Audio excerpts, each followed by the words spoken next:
juga hiding spot yang bisa mereka mainin juga. Dan lihat bahkan dari tim Bacon ada satu player mereka yang benar-benar udah di deadlock juga. Dia makanya akan coba healing-healing tapi terjadi pertemuan yang tidak kita inginkan sebenarnya. Di mana Voin berhadapan dengan tim Alter Ego, sama-sama ada trading knockdown dan kali ini bahkan dari tim Box Gaming bertemu juga dengan tim Vampire. Ya, lagi dan lagi stage ketiga. Ada pertemuan antara tim-tim yang sedang melakukan rotasi. Kenan berhasil untuk memegang sepertinya.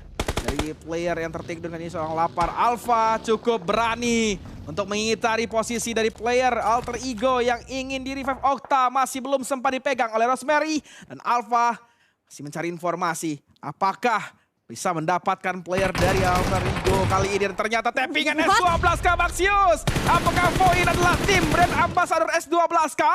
Karena Maxius pun menggunakan senjata yang sama digunakan oleh Kenan di match sebelumnya, Windy. Ternyata nggak hanya Kenan yang lihai menggunakan S12K, tapi Maxius juga lihai banget. Itu jaraknya bisa kita bilang kayak mid range gak sih dia? Mid range lah. Iya kan, itu cukup jauh loh buat ukuran S12K, tapi pemposisiannya tepat, tapi nampaknya peluru Mika juga tepat mendapatkan headshotnya ke seorang Juhai, dibalas juga di counter kembali oleh seorang Ryzen, tapi Ryzen hampir juga mendapatkan trade knock-nya ke rekan dari ataupun ke player dari tim Geekfam. Ya, dan direlakan saja seorang Juhai dipulangkan oleh mantan rekan setimnya yang sama-sama sudah mengangkat piala di PMPL Malaysia sendiri, Windy. Tim Geek yang pada akhirnya 2 player tersisa dari Bigetron Red Villains harus mencari. Harus nge-retake juga area dari tim lawan mereka, bahkan ada pergerakan yang datang dari sisi lainnya. No, lihat bahkan di tim Bigetron, mereka nggak bisa lolos karena jembatannya udah keburu ramai banget diisi sama tim-tim lawan, Di. Ini padahal Beckham tadi dapat sial loh sebenarnya, tapi nggak tahu kenapa tiba-tiba stage keempat udah bergerak. Mereka malah dapetin keuntungan gitu. Mereka dapetin beberapa player yang harus terjun ke area sungai. Mereka tinggal controlling area aja. 4 player masih bertahan, bahkan Ice. Oh! Touch, dapetin last player standing dari Bigetron. Jadi tim pertama yang dipulangkan ke area lobby. Not bad lah ya. Ya, ini masih match kedua pada hari ini. Masih ada tentunya 4 match lagi yang bisa dimanfaatkan untuk bisa mendapatkan poin lebih banyak lagi. Dan Sortis mendapatkan informasi bahwa ada player di area bawah sana. Potato di area atas bagi yang tertanam kali ini di bawah air. Akan selamatkah dia atau tidak kita tidak tahu. Dan ruinsnya Windy. Ada beberapa tim yang sudah menguasai titik demi titik. Betul-betul, dan juga nampaknya dari tim RRQ juga bertemu dengan tim SLD. Bukanlah kabar yang ingin kita lihat, bukanlah kabar yang juga ingin kita dengar, tapi harus terjadi juga untuk di Battleground kali ini. Bahkan Voldemort dipulangkan juga menjadi sebuah poin eliminasi, tapi nampaknya Boom coba untuk membangun kembali serangan mereka, tapi diganggu juga pergerakannya oleh RRQ dari seorang Mort yang melihat juga pergerakan dari player-player tim Boom. Ponbit coba untuk nge-healing lagi, coba untuk boosting lagi untuk posisi saat ini. Bahkan di bagian area luar lainnya, Boboho juga kembali lagi melihat pergerakan satu player Mort yang tadi juga memberikan perlawanannya ke player dari tim Boom. Yes, Boboho bakal jaga palang belakang, bakal nge-gatekeep pergerakan player-player dari RRQ kali ini. Karena informasi sudah masuk, mereka sudah mendapatkan beberapa damage untuk tembakan kali ini. Boboho proning shot-nya, apakah akan bisa menumbangkan player dari RRQ? Namun Yami akan fokus ke area depan. Di beberapa bangunan yang sudah rusak di area ruins kali ini, melontarkan satu nade, belum membuahkan hasil apapun. Ini bakal chaos banget, Windy. Di area high ground-nya udah ada beberapa tim yang menguasai, tapi Alpha ternyata harus terlindas oleh seorang Parajin kali ini. Dan di sisi lain ternyata Alpha pun gak bisa diselamatkan oleh para pemain poin dan 3 player masih aktif kali ini. Maxius low SP banget itu. Oh my god, fight terjadi dan kali ini lapar. Ditumbangkan oleh Truongzin One dan Maxius pun ditumbangkan oleh Zona. Di sisi lain tinggal seorang Kenan, lagi-lagi last player standing untuk bisa memanfaatkan kesempatan buat poin lebih selamat lagi. Tapi hati-hati terlindas kali ini dan poin harus dipulangkan di posisi ke-15. Wow, Nasre untuk tim Bigetron juga untuk tim Voin untuk di game kita yang kedua pada hari ini. Tapi Iva juga masih berlanjut. Masih ada Pro Indonesia juga dan kali ini nampaknya RRQ pun bertemu dengan tim Vasclan dari seorang Mort udah kembali tumbang lagi, jatuh bangun nampaknya dibuat kelimpungan dari tim RRQ Rio. Dan kali ini lihat dari tim Alter Ego pun mendapatkan hal yang juga tidak cukup mengenakan mengingat Alter Ego juga kayaknya pulang di hashtag yang ke-13 sejauh ini. Sayang sekali ujian demi ujian untuk tim Indonesia kali ini, Windy. Tapi kita masih punya harapan untuk tim yang bisa mendapatkan winner chicken dinner. Port harus dipulangkan tentunya kali ini, Windy. Tapi di sisi lain ternyata Geek Harus merelakan satu playernya tertumbangkan juga kali ini. Geek akan bertemu dengan Sam9. Sam9 udah punya 2 player di area high ground untuk maju ke area depan. Low HP kali ini. Terus diberikan tembakan entah dari mana asalnya. Berusaha untuk segera melakukan healing. Dan Dap langsung finish seorang Snipes dari Geek, Slid. Dan tentunya Prime Putra sempat diselamatkan oleh Adips. Yes, betul. Sempat dipegang posisinya oleh seorang Adips. Dan juga ini memang udah bener-bener crowded banget, udah bener-bener ramai banget. Dan bahkan dari area kejauhan, itu posisi yang bisa dibilang memang free shot banget dari angle seorang Yen.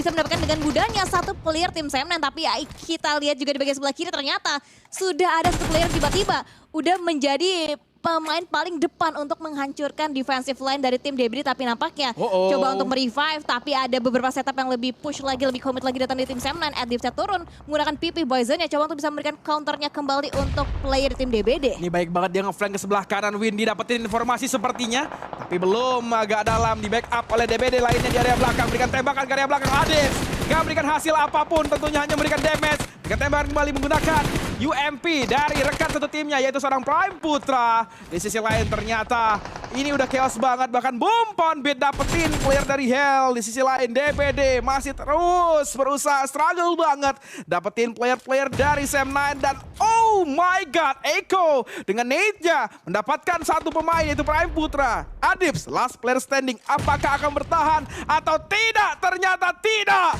karena nade dari Yen memulangkan Adips ke area lobby. Betul, dan DBD bisa menekan fight-nya atas tim Sam9. Ada 2 duel dari rekan senegara mereka, Malaysia bertemu dengan Malaysia. Tapi kali ini, lihat bahkan tiba-tiba kita melihat juga banyak banget tim-tim yang dipulangkan. Bahkan nice try juga buat tim RRQ.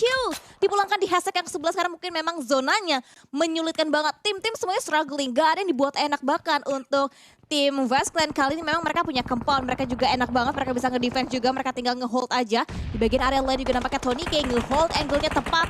Di depan sana ada dari seorang Jimmy Yopi dari tim DBD yang ditargetkan untuk posisinya seorang Tony K. Yes, Vazclan masih bertahan di area compound mereka karena ini masih masuk ke area zona. Belum ada yang berani untuk langsung nge-fight atau nge-retake compound dari Vazclan sendiri. Vintor tertakedown, namun baru aja dibilang SLD berusaha retake. Morban masih agak jauh posisinya. Nice banget ini, mereka kelilingin. Mana Gosu pun tertumbangkan oleh Onzen. Oh my god, apakah akan berhasil untuk retake? Ternyata memang ujiannya agak berat ke masing-masing tim. Kali ini Vintores pun tertakedown. SLD pun dipulangkan satu playernya. Mela masih menggunakan DBS yang mencari satu player dari tim lawannya SLD, dan ternyata Miskar, 2 player berhasil menghancurkan harapan SLD untuk mendapatkan WWCD. Ini sulit sih, karena kan 2 player dari Vazclan, lihat dua-duanya pegang DBS. Itu tinggal satu tarikan pelatu kan bisa kayak kita bilang kayak 2 tek-tek ya kan, untuk DBS. Itu membuat dari tim Vazclan mereka bisa kuat banget, bahkan Morman ditugaskan untuk menjaga satu area rumah jamurnya. Biar area jangkauan tim Vazclan tuh bener-bener luas banget. Bahkan sekarang ada percobaan lemparan granat datang dari seorang Adik Luk mengincar bagian area bawah. No, untung aja tidak melukai posisi seorang Yami, Odi. Ya, dan kali ini POV dari seorang Morman di area rumah jamurnya memantau di mana keberadaan player-player yang ada di pesisir atau pinggiran sungai kali ini. Tebing-tebing yang bisa dimanfaatkan untuk menjadi tempat defense dan memberikan tembakan. Olio low HP. Namun Morban belum berhasil. Apakah nade-nya akan berhasil? Oh, ternyata itu hanya Molotov yang nggak sama sekali menyentuh keberadaan Olio dari Yudu Alliance. Terus memberikan pick-nya di area open field yang sudah terbentang smoke dari para player Yudu Alliance. Yami, satu player dari Boom yang masih bertahan di area vehicle.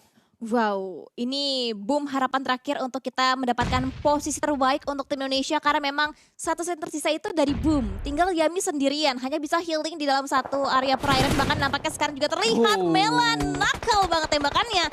Mendapatkan the last man standing dan bahkan Nasra untuk tim Boom di hashtag yang ke-6 dengan membawa pulang 1 poin eliminasi. Tapi lihat juga di bagian area kejauhan dari tim DBD, Echo terus mencari juga tracking firingnya ke tim Box Gaming. 1 player down dan mungkin akan di-confirm poin eliminasi, tapi masih terhalang dengan beberapa obstacle dan juga smoke yang di-pop out dari angle POV-nya tim DBD. Ini bagian utara dari zona sendiri udah teritorial kekuasaan dari DBD, Win. Mereka betul-betul bisa nge-split dengan sangat baik karena penumpukan terjadi di area selatan atau mungkin di area tenggara bisa kita bilangnya. Tenggara bukan, timur laut ya. Timur laut sih itu, sorry. timur kanan kan? Timur kanan Tiba-tiba nih buta arah kebetulan kayak nih. gini Windy, tapi ada yang nggak buta arah seperti Vin Torres. Sudah ingin mengeluarkan granat ke area depan. Hati-hati karena Vampire Stone sudah bergegas untuk melemparkan nade yang kedua. Namun nggak sama sekali mendapatkan apapun yang inginkan. Oh, Vin Torres malah yang menjadi korban oleh Stone kali ini Windy. Belum sempat di confirm elimination karena Stone tahu di rumah jamur itu bakal ada yang backup. Player-player dari FaZe Clan kali ini. Akan dilontarkan satu nade oleh Stone. Sisa last nade. Apakah akan on point dan membuahkan hasil? Oh, tidak, ternyata Mela masih cukup aman. Ada di lantai 2 dari rumah jamur kali ini. Yes, betul. Tidak tersentuh dengan lemparan granat dari tangan kanan seorang Stone dan di bagian area perairannya. Di area bawahnya masih ada player-player juga masih bertahan. Dan bahkan Box Gaming pun puas di hashtag yang kelima. 4 tim tersisa untuk FaZe Clan.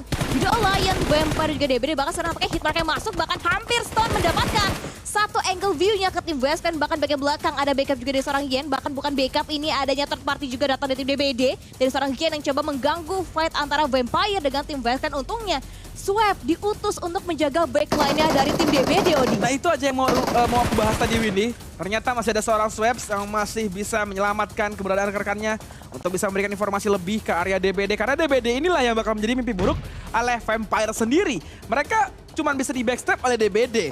Sedangkan nggak mungkin mereka punya punya resource smoke yang cukup banyak gitu.